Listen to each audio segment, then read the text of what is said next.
TET classes में आप सभी का स्वागत है।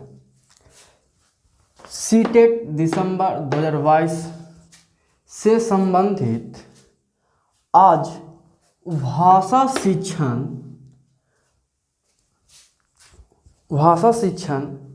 को हम लोग अध्ययन करेंगे, जिसमें आज है हमारा हिंदी शिक्षण। तो देखिए, हम लोग आज हिंदी शिक्षण करते हैं। आगे के वीडियो में हम संस्कृत शिक्षण भी कराएंगे, जो कि संस्कृत लैंग्वेज में होगा, जो कि हम आपको अर्थ सहित बताएंगे। लेकिन आज हिंदी शिक्षण करते हैं। हिंदी शिक्षण अधिगम और अर्जन। देखिए, क्या होता है अधिगम और अर्जन? तो सीखना आजीवन चलने वाली प्रक्रिया है। मानव जन्म से लेकर मृत्यु तक सदैव कुछ न कुछ सीखता रहता है। यह सीखना मुख्यतः दो प्रकार से होता है, यानी कि सीखना जीवन पर्यंत चलते रहता है। मानव जन्म से लेकर मृत्यु तक कुछ न कुछ सदैव सीखता रहता है, जो कि वही सीखना दो प्रकार से हो जाता है। जो होता है पहला अधिगम और दूसरा होता है अर्जन। तो देखिए, अधिगम और अर्जन। तो अधिगम वह शिक्षा है जिससे एक बालक एक निश्चित स्थान, एक निश्चित पाठ्यक्रम, निश्चित समय, विषय विशेषज्ञ के माध्यम से सीखता है। यानी कहने का अर्थ है कि यह सभी एक बालक को विद्यालय में उपलब्ध होता है, क्योंकि निश्चित समय वहीं पर मिलता है, विषय विशेषज्ञ वहीं पे होते हैं टीचर, और फिर साथ में निश्चित पाठ्यक्रम वहीं पर मिलता है, यानी कि विद्यालय। तो विद्यालय शिक्षा कहला, इसे विद्यालय, यानी कि ऐसी शिक्षा को हम औपचारिक शिक्षा कहते हैं। यह एक निश्चित वातावरण में बंध युक्त शिक्षा, यानी कि बंध युक्त शिक्षा, यानी बंधन के युक्त। इस शिक्षा को हम योजनाबद्ध शिक्षा, नियमित शिक्षा, सचेत शिक्षा, सविधिक शिक्षा के नाम से भी जानते हैं। यानी कि अधिगम के हम लोग औपचारिक, अधिगम, औपचारिक, बंध युक्त, नियमित, योजनाबद्ध, सचेत, सविधिक, ये सभी हम कह सकते हैं, या इसे उद्देश्य पूर्ण शिक्षा भी कह सकते हैं, क्योंकि इससे हमें क्या होता है, एक उद्देश्य रहती है, उद्देश्य, और वह उद्देश्य को हम पूर्ण कर पाते हैं। यानी कि हम लोग अधिगम समझ गए कि अधिगम वह शिक्षा है, यानी कि वह सीखना है, अधिगम वह सीखना है जो कि एक निश्चित वातावरण में, एक निश्चित समय सारणी में, जिसके लिए हमें एक निश्चित पाठ्यक्रम, विषय विशेषज्ञों की आवश्यकता होती है, वह अधिगम कहलाती है। वैसा सीखना जो कि निश्चित हो, एक निश्चित हो, वह अधिगम कहलाता है, यानी कि अधिगम कहलाएगा। अब हम लोग जानेंगे अर्जन। तो अर्जन वैसा शिक्षा है या वैसा सीखना है जिसे एक बालक अपने आसपास के वातावरण से अनुकरण के द्वारा अथवा स्वयं के अनुभवों के आधार पर सीखता है। यह सीखना अनौपचारिक शिक्षा कहलाता है, और इससे यानी कि कहने का अर्थ है कि यह अनौपचारिक शिक्षा कहला। इसमें बालक है जो कि बालक को किसी बंधन की नहीं रहता, वह स्वतंत्र पूर्वक रह के विभिन्न अनुभवों प्राप्त करते हुए वह सीखता है। जैसे कहने का अर्थ है इसमें कि इसमें कोई बंधन नहीं, कोई नियम नहीं है, यानी कि कुछ भी नहीं है। जहाँ पाएगा वहाँ बच्चा सीख लेगा, यानी कि जहाँ जा रहा है वहाँ अगर ज्ञान बांट रहा है तो वह क्या करेगा, ज्ञान को सीख लेगा। जहाँ पे ज्ञान की बातें हो रही वह सुनेगा और सीखेगा, यानी कि अपने अनुभव के आधार पर वह सीखता है। यहाँ पर सीखने के क्रम में स्वतंत्र है, यहाँ पर कोई बंधन नहीं है।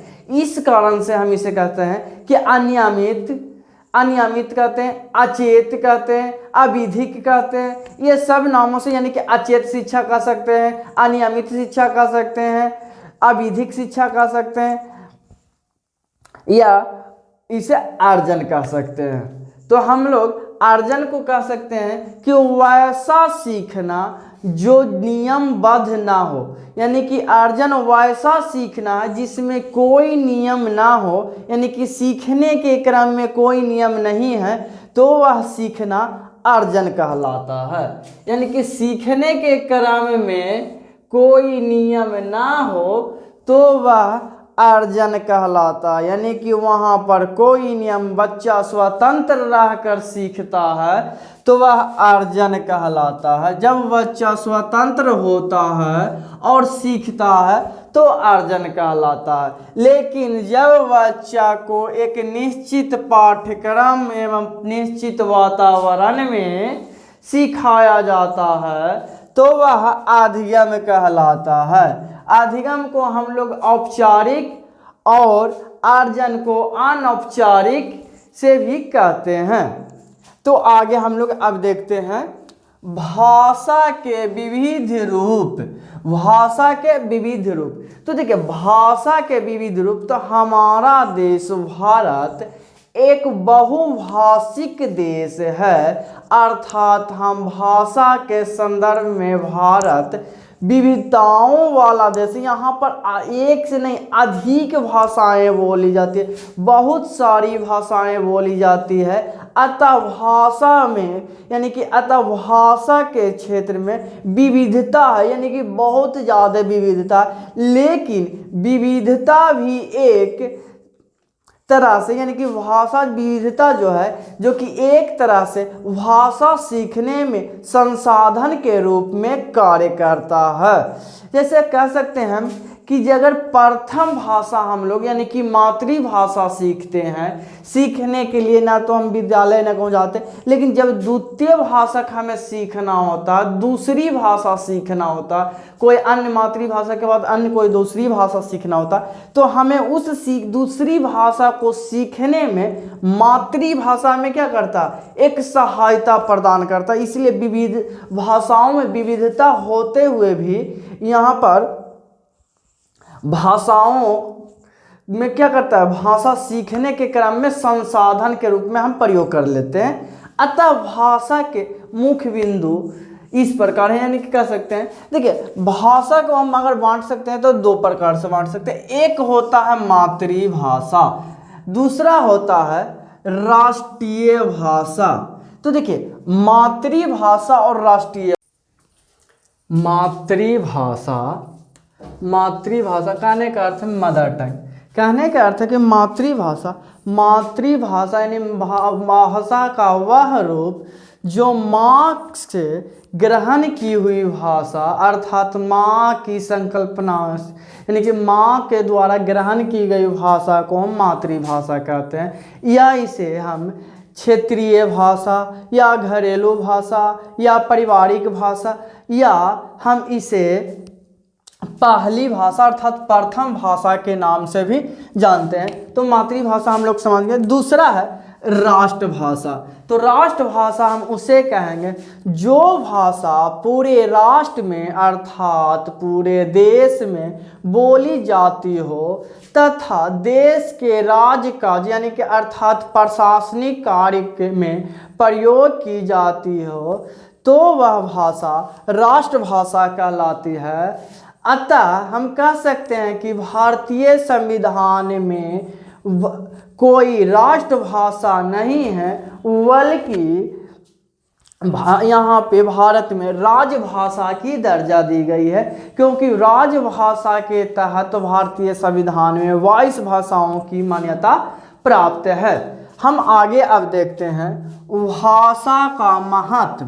तो देखिए भाषा का महत्व, तो भाषा का महत्व कहता बालक के संज्ञान बढ़ने तथा सर्वांगीण विकास में भाषा की महत्वपूर्ण भूमिका होती है।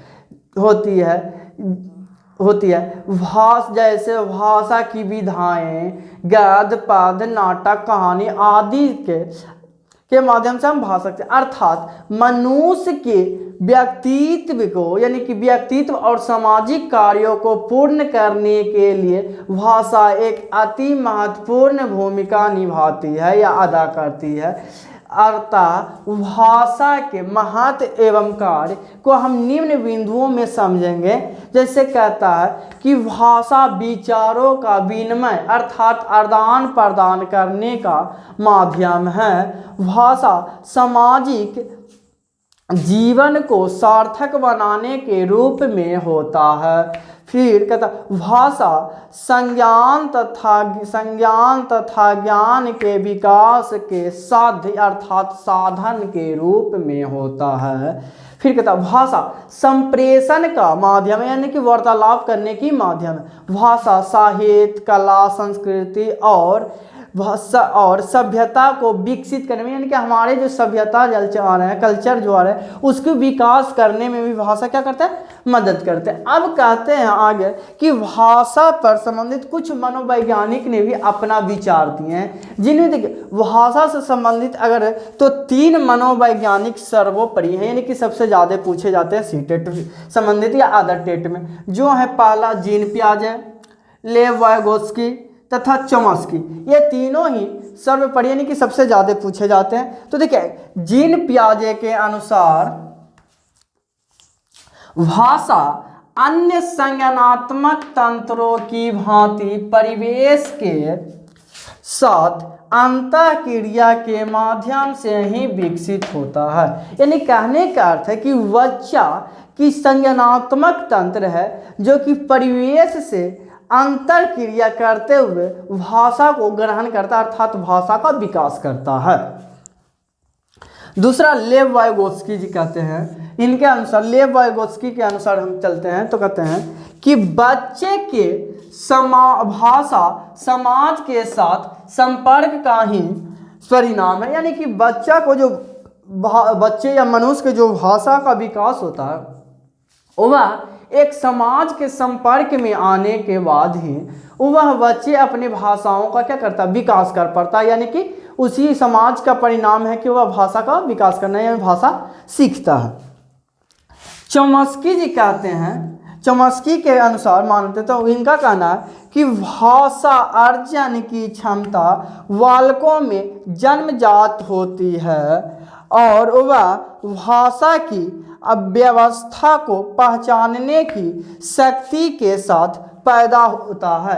कहने का अर्थ है कि जो भाषा सीखने की जो क्षमता होती है वह चॉम्स्की के अनुसार कहने के अनुसार कि भाषा सीखने की जो क्षमता होती है वह बच्चे जन्मजात यानी कि जन्म के साथ वह लेकर जन्मजात होती है, वह जन्मजात होती है। और साथ ही वह कहते हैं कि जो भाषा की व्यवस्थित पहचान होता है यानी कि व्यवस्थित पहचान होता है वह पहचान करने की जो शक्तियाँ होती है वह भी पैदा यानी कि जन्म लेते हैं यानी कि साथ ही पैदा लेते हैं। यानी कि शक्तियों के वह जन्म लेता है तो वह व्यवस्था को पहचानने की शक्तियों को क्या साथ पैदा लेकर होता है, यानी कि वह अपने साथ ही लेकर पैदा होता है। तो ये हमारा अधिगम और अर्जन टॉपिक आज हमारा समाप्त हो गया। आगे भी हम शिक्षण कराते रहेंगे जिसमें आपको आज हिंदी शिक्षण तो हिंदी भाषा में था, आगे संस्कृत शिक्षण होगा तो आपको संस्कृत भाषाएं में भी आपको पेडागोजी यानी कि जो भी पेडागोजी है जो कि हर भाषा में जो आपका उपलब्ध कराया जाएगा। जय हिंद।